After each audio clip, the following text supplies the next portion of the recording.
thought power. Let's begin with the Shānti mantra.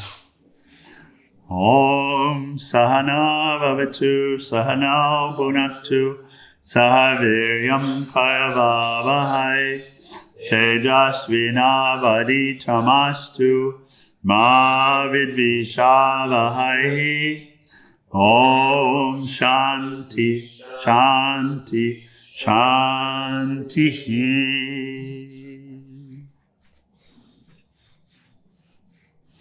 And below Satguru Sivananda Maharaj Ki, and for all of the saints and sages of all of the traditions. Hari Om Tat Sat. Okay. You didn't catch this yesterday evening. You missed Swami Chidananda's talk, but we're going to take a moment.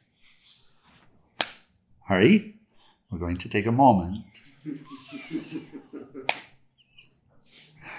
So that is the definition of a moment. We learned that last night. Okay. According to the Indian system, a moment is that time. Okay. We were discussing time in Swami Chidananda and the appearance of time.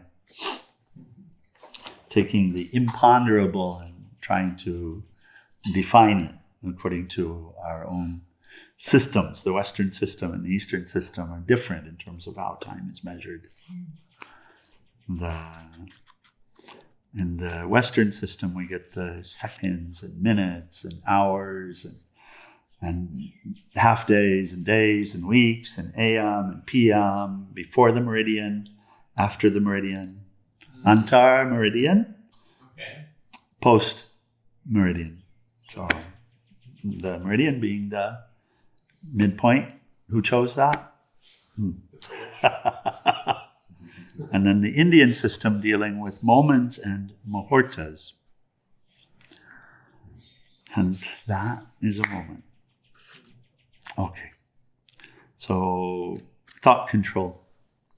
Chapter 7, we start on methods for thought control, for controlling one's thoughts. So, we've been dealing with negative thoughts and how to replace them. And here this is very specifically about controlling one's thought environment. So he starts with practice of concentration. He says, silence the bubbling thoughts, calm the surging emotions, concentrate on a concrete form in the beginning. So really the guidance is towards developing a concentrated mind. And we can imagine what that might look like if we don't have one, which is just concentrated mind is the ability to bring it to any subject that you wish.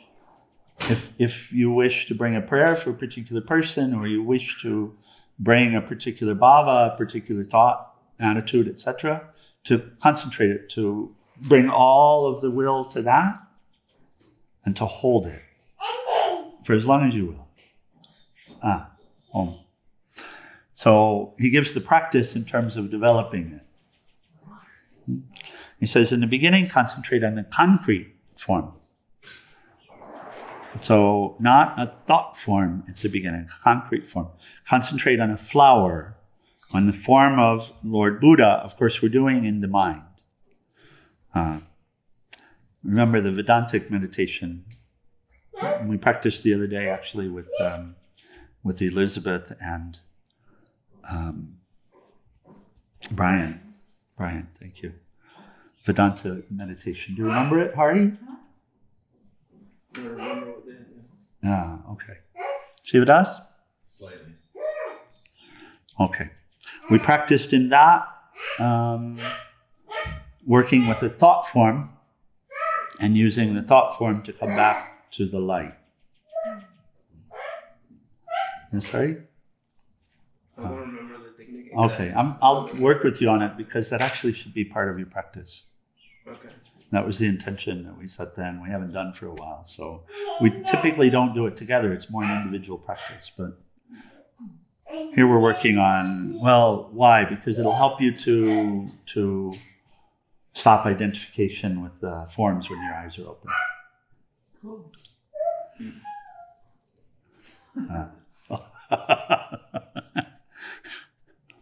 so that you don't have to just have one mode of practice.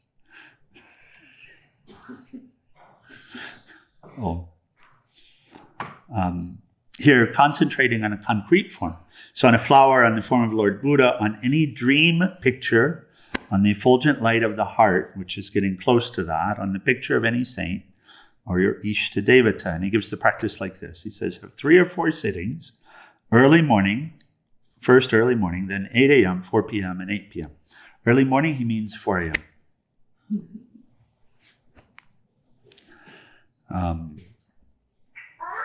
8 a.m., 4 p.m., and 8 p.m. Devotees concentrate on the heart. So he's giving based on the predilection. Raja Yogans on the Trikuti. So for you, yes? You place the form there, yes? Oh, very good. And then Vedantins on the absolute. So the Vedantin is dealing with the concept of concepts, but going beyond the concepts. And Trikuti is the space between the eyebrows, he says. You can also concentrate on the tip of the nose, the navel, or the Muladhara, below the last vertebra of the spinal column. We know that. Have we practiced nose tip staring? We can do it this morning. Is it a practice for you?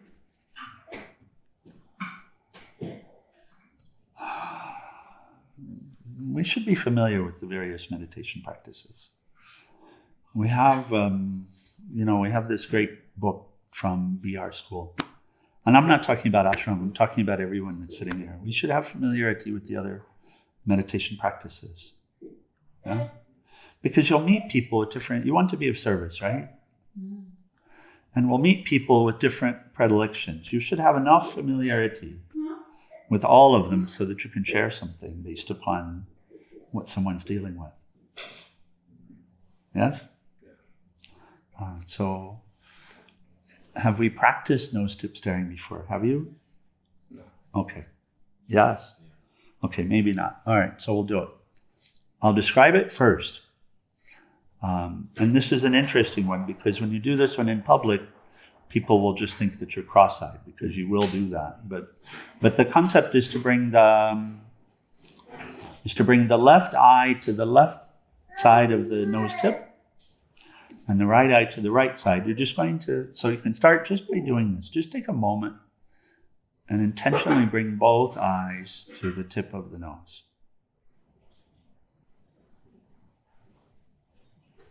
Okay, it's a very simple practice. So you can let go for a moment.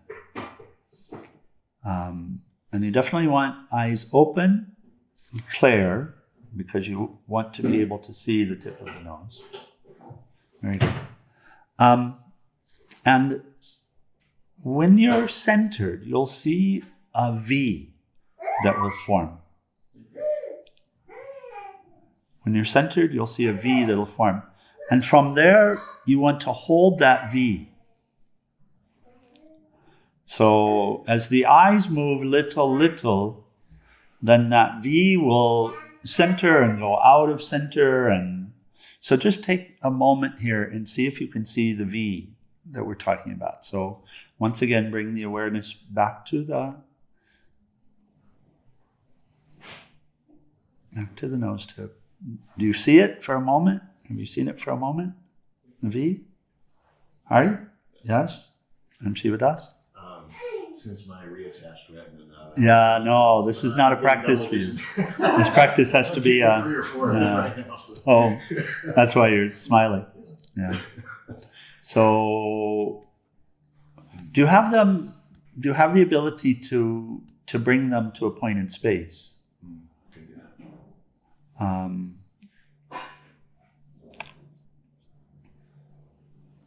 Okay. So you've got the V for a moment, yes? Okay, so just take another minute, that's all, and see if you can hold that V for a minute. What do you mean when you say V? You bring the right eye to the nose tip, the left eye to the nose tip, you're going to be cross-eyed. And you look, and you'll see, as you're looking, you'll see a V form.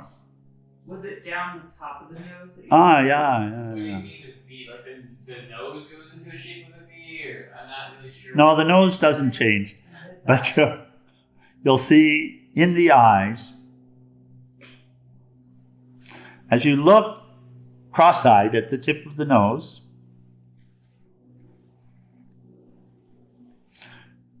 you'll see the left side and the right side come together at a point at the bottom. That's the visual that'll come. But it'll just be fleeting. It'll just be a moment. And that's when the eyes are centered, and the right eye, and when that comes in the middle, in the center, and you see the tip of the nose is the bottom of the V. I mean, I kind of see like an upside down V. Like I see my nose like this, but I don't see. If you can be patient and just keep bringing the practice back, you'll see it. I can't describe it any more than this. Is it like black lines or something, or I'm not sure like what I'm. I don't understand what you mean a V. Like a V. Have you did like this? Like that. That's a V. That's exactly what I mean. So what is the V made of? Like, It's made of the two sides of your nose. I'm sorry. I don't know how to describe better than that. But if you'll, yeah. But here, my best tip is just breathe and just practice seeing the tip of the nose with both of the eyes. But be aware of the entire image that's being seen. Okay, enough. okay.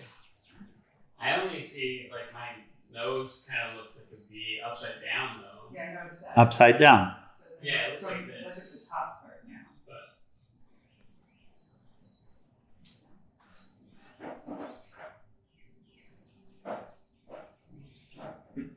Okay, we'll move on.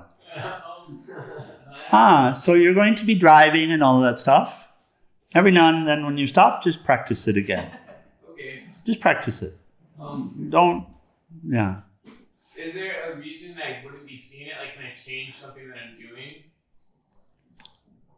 Is there a way I'm doing No, you just need to let the pressure go more and just practice it. So, do I need to like relax my eyes more maybe? Like, then I'm just going to be more relaxed? Relax, come back into your breath more. Relax your head. Maybe just try one eye at a time and notice the image that each forms and then what they'll look like together. And if one is too strong, that it's kind of like deleting the other. And the other, so the practice is, it's tratak. It's tratak. Yeah. Tratak is antar, inner, or it's outer. Tratak is simply bringing the visual faculty, whether it's inside in the mind or outside through the eyes, to a single point. And that's tratak. And there's so many different practices of tratak. You can bring an image of Jesus, for example, if that's your Ishtadevata, and you can bring it to the Trikuti. You can bring it to the point right between the center of the eyes. This is also the candle practice, where we'll take a candle flame. It's also tratak, another kind of tratak, and we'll practice both. And you can have a candle flame sitting in front of you. These are all practices of concentration. It's all related to the same that he's guiding us. See, normally, again, thought is diffuse because there are all these things, and we're not taking the time to practice concentration. So the mind remains diffuse. And as a result, we don't get a break from ourselves and we don't learn how to focus our thoughts. So he's introducing tratak meditation practices as a way to concentrate the mind. Okay, so the other would be whoever is your Ishtadevata. If it's Christ, So you can look at the photograph of Jesus on the wall. You can concentrate on it. You can close your eyes. You'll still see the image, and bring that image to the point right between the eyebrows. So that's the same. Here, nose tip staring, which is supposedly one of the practices of the Buddha, is same. It's just an exterior practice. Although, interestingly enough, you can work with that too, because when you realize what the V is, and I would tell you, you're already seeing it, you're just not realizing it, but it's moving because you don't have yet the concentration in the eyes. Is the fact that it feels very uncomfortable to look at the tip of my nose? Oh, perfect. Okay. What it is the mind is still racing. And so... It hurts my eyes, though. Like, I feel like... Like it hurts your eyes? Yeah. Well, okay. So you don't have... Strange, but, I mean, I'm just... Yeah. I don't know if it's... So you can have other practices of concentration. You can use the inner Tritak, etc. So we'll move on. But he's talking about concentration on a form as a practice. So a flower, photograph of Ishtadevata, Lord Buddha or Jesus or Swami Sivananda or whatever it is. Light of the heart, okay. And he says have 3 or 4 sittings. You can also concentrate on the tip of the nose. We'll keep moving. When irrelevant thoughts enter the mind, be indifferent to them. So if you sit for concentration, you would want to sit for 10 or 15 minutes. Long enough to actually practice changing the currents of the mind. The mind is accustomed to being in charge. And you're accustomed to being subservient to it. So when a thought comes, you tend to be interested in the thought. But what you're learning through concentration is a way to be disinterested in the thought that comes, but interested in the thought that you wish to hold. Right? So you may say, I wish to practice compassion. Now that's not a concrete form, but it's the same practice. How do you practice compassion? Well, first, you're going to have to contemplate what is compassion. And so there are a lot of ways to do that. You can contemplate the meaning of the word compassion, right? You can visualize yourself being compassionate. Yes? You can relate to saints and sages and such that have inspired you with their compassion. Yes? So these are thought forms, which are actually concrete. We've been learning thought forms are concrete. And do you see that, let's say you sit for 15 minutes and practice concentration on compassion. What do you feel at the end of the 15 minutes? Right? Okay. So here we're talking about the power of concentrated thought. Because it's transformative. It's the greatest transformative practice and greatest transformative element is the ability to bring thoughts that you wish to concentrate on, either for your upliftment or the upliftment of others, and hold them. And the other thoughts that come, let them be. That's what he's sharing. That makes sense? And to do it, you have to practice it. And so you could take turns with Tao. You could take 10 minutes each, 3 times a day, and do this practice. Right? And bring whatever. So he's saying at first, in order to get it, you can bring a concrete form. So it can be a flower, it can be a tree, it can be an apple, it can be Swami Sivananda, an image of Christ or Mother, it can be an image of Mother. Okay? Does that make sense? And he says the rest of the practice is when a thought comes, let it go. Come back to what it is that you're contemplating. This concentration is really the greatest and most efficient way to develop concentrated thought. The ability to be master of thought. To think on what you wish to think on instead of what you do not wish to think on, and to recognize the difference. So, Hari, last night you asked a question. You say it's a great question. But if you concentrate on what Swami Sivananda says about the yoga of synergy, then instead of having to entertain that question when it arises, you can be concentrated on an uplifted thought. Yes? Do you see the value of it? Yeah. Because you don't have a choice but to live life. You can't live it on the mat all the time. Right? That's a reality. And so you know that samadhi means one-pointed mind. And you know that. And since you know that you can't do it this way, then you know, practically speaking, that you have to do it the way Swami Sivananda describes. Yes? Okay. And do you believe you can do it?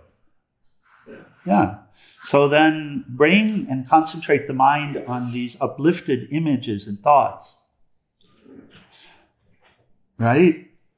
Learn to focus it on this. Learn to not forget that I can do it. Not just by repeating I can do it as a mantra, but learning to concentrate the mind and to keep it in a groove. Right? So that as you go through the day, you've begun to overcome these doubts, not because of ignoring them, but because of uplifting the entire mental environment. Yeah? And he relates to that. So when irrelevant thoughts enter the mind, when the thoughts that you don't want, and thought is the great power, you know that too. So it's very simple in this way. Bondage, you think you're bound and you're bound. And you think you're free and you're free. So what does that mean? That means that we want concentrated thought on the elements of freedom. The thoughts, the practices, the inspirations, the bhava.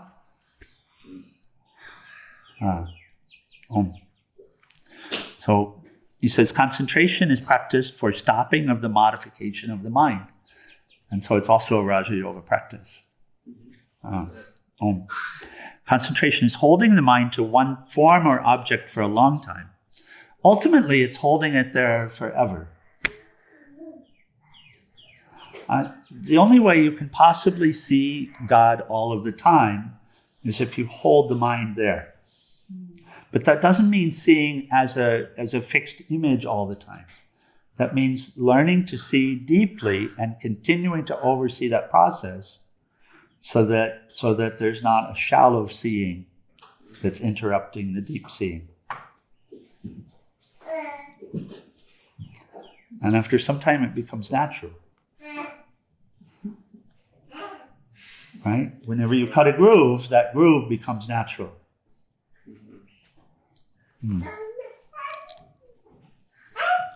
So to remove the tossing of the mind and various other obstacles which stand in the way of one-pointedness.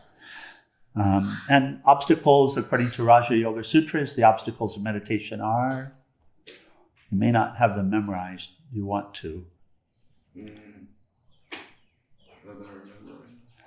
So you should look at them again today if you have the opportunity, at the obstacles. And you can relate it back to that question about Vedanta and being able to see, because the only way to see 24 hours a day is with firm intellect.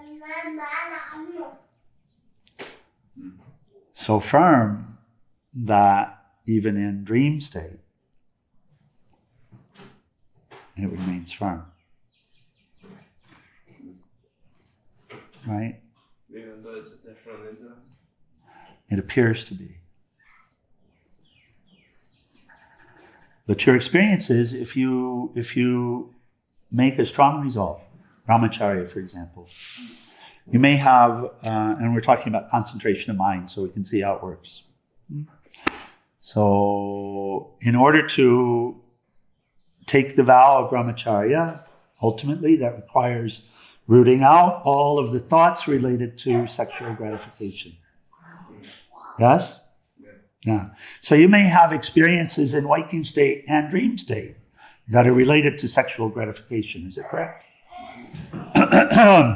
And you can really only practice it consciously in waking state. But do you see that if you're successful in taking that very strong resolve and recognizing the thoughts that you cannot and must not entertain, and staying focused on beneficial thoughts and not allowing those thoughts to enter, can you see that your dream experience changes? Yeah. Okay. It's actually the same intellect. It appears to be different. It's different modes. That's it. Because the decision that you make, and you make it firm in the waking state, it comes into the dream state. As long as it's firm, as long as you keep to it. And you'll recognize that if you had an experience in the waking state that violated that rule, you will tell yourself if you had an experience in the dream state that violated that rule that you set for yourself, and thoughts were entertained that you did not wish to entertain, then in waking state, you will tell yourself once again, no. Correct? Do not do this, and you'll take the resolve deeper, and what happens? Finally, in dream state, it's gone, isn't it? Yeah. So it's the same. If you're going to see God, you have to practice in waking state. But then that destroys my realization of not the intellect, because I don't have the same intellect in the dream than in the waking. Don't entertain that thought at all. Replace it. Listen to the masters.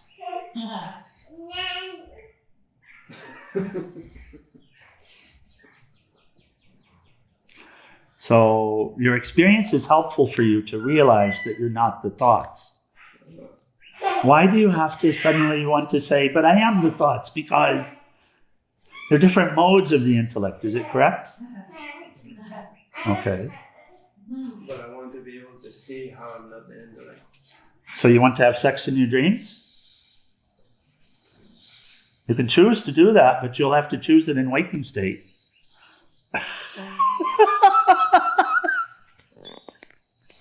I'm not sure about how that relates to what I'm saying. State your question a different way. I want to be able to see how I'm not the intellect. You've already seen it. I thought I did, but now we're saying it's the same intellect in the dream. So Why does that change anything? because if it's the same in the dream, then It's different modes, different thoughts, different experiences, even sometimes different choices, but not all the time different choices. It's changing, and you are Changeless. changeless. Catch it. Hold on to it. When you already know something to be true, you don't have to keep questioning it. When you already know that I remain the same, but the thoughts and desires change, you don't have to question it again. You know it. How come, Hari, when you said, like, how come the dream being the same intellect would shift that for you? Like, what's the logic there? Like, what's your train of thought there? Because I don't see the train. I'm not following your train of thought up to how the intellect in the dream makes you think that you were it somehow. It's the same one. That doesn't follow for me, so I'm wondering what your train of thought is to get to that. because I realized I was asking why am I not the intellect, and then one day I received this answer because your intellect in the dreams is different than in the waking state, so it proves that the intellect in the waking state is as false as the one. Then you have many. You How have many- just one intellect. How many truths are there? One. One. And all of this is aspect of one. The dollar becomes 100 cents. What happened to the dollar? It's still there. It's still there. The dollarness is still there. But the dollar bill is gone. But the dollarness is still there. That was the point last night, right? Yeah. Okay. Mind, many minds, one mind. One. How many modes? Many. Countless. Modes of thinking, thoughts, desires. Right. So if you go higher in mind, is it possible that two minds are within higher mind? Two minds. If you go higher into the mental faculty, two lower aspects of the mind, is it possible that a higher aspect of the mental faculty can oversee both of those? Yes. Okay. But does that mean that this higher aspect of mind, that you're now it? Because it's still changing, and you're still changeless, not changing, correct? Yeah. Okay. So as you employ virtues, contemplate on virtues, implement virtues, such as brahmacharya, for example, you'll find the capacity to take resolves that will supersede all the various states of mind. But that doesn't make you the mind. You're still using it. You're practicing concentration. Just go here and see it. You're practicing concentration. Yes. Okay. Who or what is concentrating?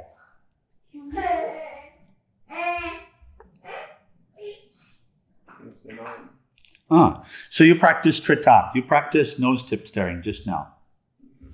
Yes? Who did that? The mind. Okay. By whose will did it happen? The intellect. By whose will did it happen? Who chose to do it? By whose will? The intellect. Intellect was used to make a choice, but by whose will? Oh. My will. Yeah. My will. Okay. Is will above the intellect? I thought it was the same thing.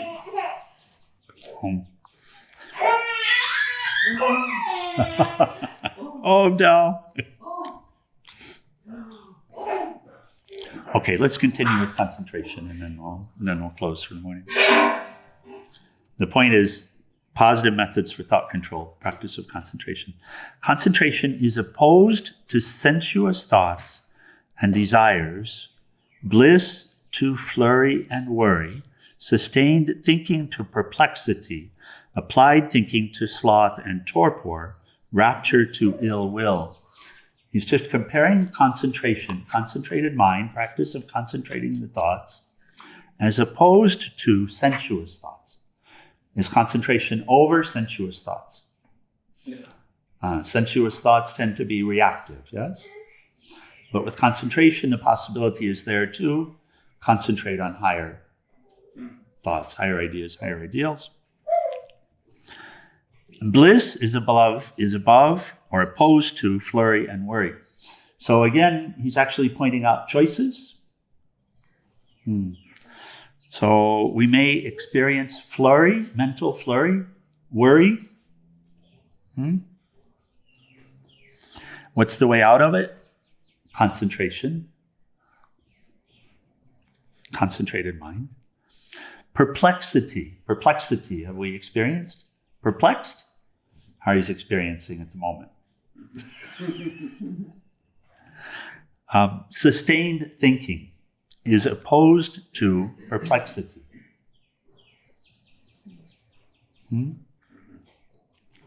Okay. Applied thinking versus sloth and torpor, and rapture to ill will. He says to remove the tossing of the mind and various other obstacles which stand in the way of one-pointedness, The practice of concentration on one thing alone should be made. It's easy to concentrate the mind on external objects. The mind has a natural tendency to go outwards. Keep the picture of Sri Krishna, Rama, Narayana, Devi, or Lord Jesus, or any picture in front of you. He's giving practice again. Look at it steadily without winking. Gaze at the head, then the body, then at the legs of the picture. So Swami Sivananda is up here, and you can do this. See if we can take a minute, and we'll close with this practice and see if that'll help bring us back. We've got the photograph. We don't have his legs. We don't have his feet. How about Hanumanji? So here's the practice he gives. Keep the picture of Hanumanji in front of you and look at it steadily without winking. See how long you can do. And gaze at the head, then the body, then the legs. Then repeat the same process again and again. Then when your mind calms down, look at a particular spot only. Then close the eyes and mentally visualize the picture. So you want to see if we can practice? I'll join you.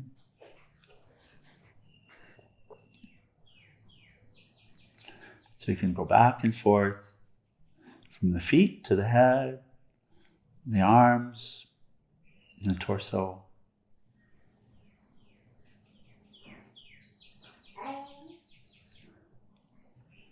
See if the mind calms down as you do. And be very concentrated. Really see what you're looking at.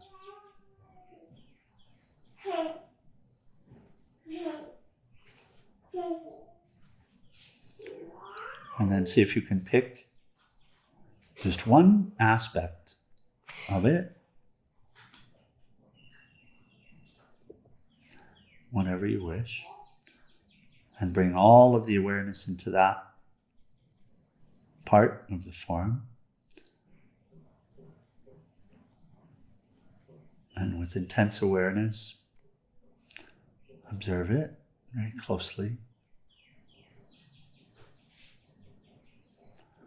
And then close the eyes, maintaining the form.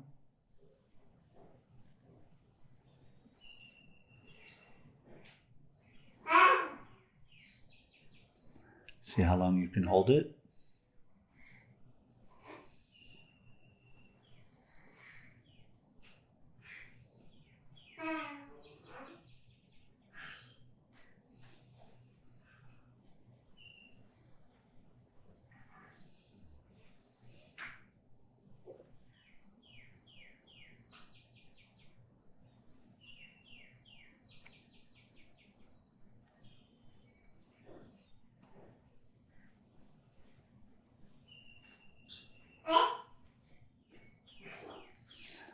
Oh.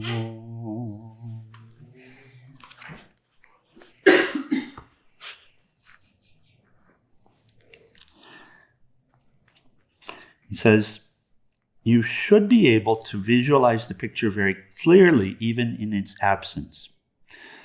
You will have to call up the mental picture at a moment's notice. Keep it steadily for some time. This is concentration. And you should practice this daily. He says you will have to practice it daily. Again, this relates to keeping the mind in a steady place. So when you know that it's possible to see God everywhere, then you keep the mind there and you simply practice it. And when these other thoughts start to arise, you keep to the practice. That's concentrated mind. But this is a good practice. Can you close your eyes and bring that image that you were concentrated on? Can you bring it back now? Can you? No. Not well. So you can practice. Do you see the benefit of concentration practice? Yeah, I saw that. I thought it would be boring was the main thought, and then I actually enjoyed it. Yeah, okay. And you're enjoying it because the mind becomes steady. And so as a result of the mind becoming steady, you're experiencing the joy. Okay. Question. So as I slowly begin chanting mantra more or japa, Yes. anytime I notice obnoxious thoughts I don't want, I sometimes do that at night when I notice my thoughts are too much and I can't go to sleep. And then I'll end up chanting mantra for the next couple hours in my head and I can't go to sleep. So It's okay. You just lie in bed and chant the mantra in your head. It's fine. yeah. You won't notice, you have an idea now that that's not more restful than sleep is. But if you just allow for it, Okay. you'll see it's fine. You'll see it's fine. Again, there's a program that we're dealing with. As long as the mind is concentrated on the mantra, then the body is resting. And you can just be still and Because the mind doesn't need to rest. the mind is resting when it's in a state of rest when the mantra is being repeated in the mind. In other words, the mind gets exhausted through the diffuse thinking and the constant engagement with the sense objects and That's why the reason you much less sleep. yeah, correct. The more concentrated the mind is, the less sleep is required, because certainly savasana is great, and there are times during the day where a yogi might simply rest the body for some time and engage in mantra practice and simply sit or lie, and the body will get the rest that's required. So when you say diffuse, do you mean just thinking about lots of different things Yes. and bouncing all around? Yes. Because it's different than if the thought sort of itself becomes like dissolved and like disappears, right? Like that's not the same as diffuse. Correct. Okay. Correct. Oh, that reminds. I used to play a game sometimes when walking pilgrimage. You might have done the game. Have you ever done what is it called? Cloud popping? Have you ever looked at a cloud and imagined popping the cloud? No, that's fun. Have you, Shivadas? You're nodding. Yeah, it's a thing. What is it called? There's a name for it. I don't remember the name. The name's a funny name. I'll Google it and see if the name comes, and I'll let you know what it was. But I was practicing thought popping. Yeah. Which is just really a practice, just watching a thought arise. It doesn't make any difference what the thought is, because in one way we can say beneficial thoughts have far more merit than detrimental thoughts. So thoughts focused around the virtues, around the higher truths, etc., much more beneficial. Thoughts of well-wishing, much more beneficial. So what we were applying it to was the random thoughts, the thoughts that would just come while I was walking, and I would see the thought and pop it, and it would evaporate. So your question reminded me of the practice. Oh, it's a good practice. It's such a good practice. I recommend this one so much. Every now and then you'll see this practice in thought power and such, but it's not spoken of as often. But we find it to be a good one. You can practice it today. I'll inspire you to do it. Do you concentrate on it? No. I just take a pin in the mind and pop it. And I watch it dissipate. I watch it. And it's gone. Oh, okay. We'll close with final prayers in RT, page 174.